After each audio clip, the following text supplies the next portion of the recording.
Hello everybody, just picked up the Weber E310. I believe the 310 stands for 3-burner. I've yet to fire it up. It came assembled from Lowe's. List price on it was $4.99. I ended up getting the floor model for 10% off. It had just a couple minor scratches you can see here, and that's pretty much it. So it's a nice way to save some money, but just kind of going over, make sure everything was built up right. Looks like they did a pretty good job here. But here it is with the, I believe they're called the flavor bars off. Just wanted to see, the inside of it. Really nice cast aluminum main body here. And then that goes to the drip pan, which is obviously angled towards the drip pan itself. Just going underneath here to take a look at it, the system, right? So it's angled, as you can maybe see in this video. And then it goes into that drip pan. I'm going to actually cover that drip pan with tin foil. That way I just don't have to keep buying the replacement ones, which can obviously add up over time. One of the cool things that I didn't realize came with this was a indicator on the propane, just to kind of show how full the tank is. It's a spring action system, goes by weight. So here, this is actually a slightly used tank, so it's showing that it's been somewhat used. So we'll see how accurate that is. One of the only problems I ran into on these Rhino tanks is they have this lip here. So technically, the spout is supposed to be facing out towards me here. I had to do it the other way because that was the only way that I could attach the clip. So that's a little bit of a problem, because when you take this valve, and it's kind of it's a short hose, so trying to connect it at that angle, I actually did that and turned it on, and gas was kind of coming out. So I'll have to play around with that, but for the time being, I've just hooked it up to another full tank, just so that we can test things out. So I've got that open, and I'm going to move up to the top here. So it's electric start, supposedly a very reliable system from Weber. Go ahead and start that off.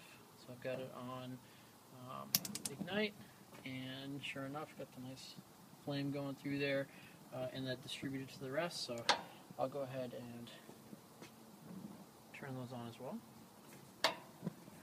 Now, one of the things I read about in the reviews was the Weber's ability to really hit max temperatures very quickly. So I look forward to testing that as well, and just getting a good sear on my meats, my steaks, and everything. Also, the thermostat's supposed to be very reliable here, so we'll see how that works as well. Haven't yet conditioned it. Read some articles before saying that a great way to condition is with the 80/20 beef, and that should do a good job of doing the grate. So moving over, I've got the flavor bars here. Simple design. Again, it's my first Weber, so I'm still kind of learning everything, but I'm sure for those Weber owners out there, they're all familiar with this. So these just kind of lay in here. I'm keeping the camera stable while I'm doing this. Putting them all in there. And as you can see, there are 5 of these. Okay, so that's on.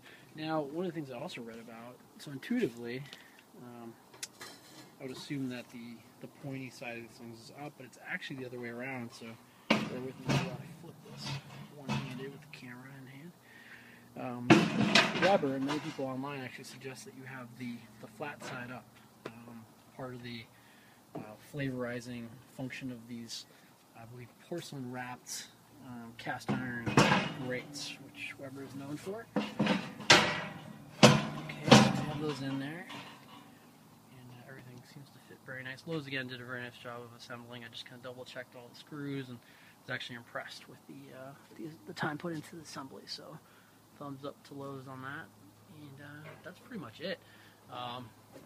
Nice heavy equipment, plastic handle right here, which I think is pretty normal for Weber's.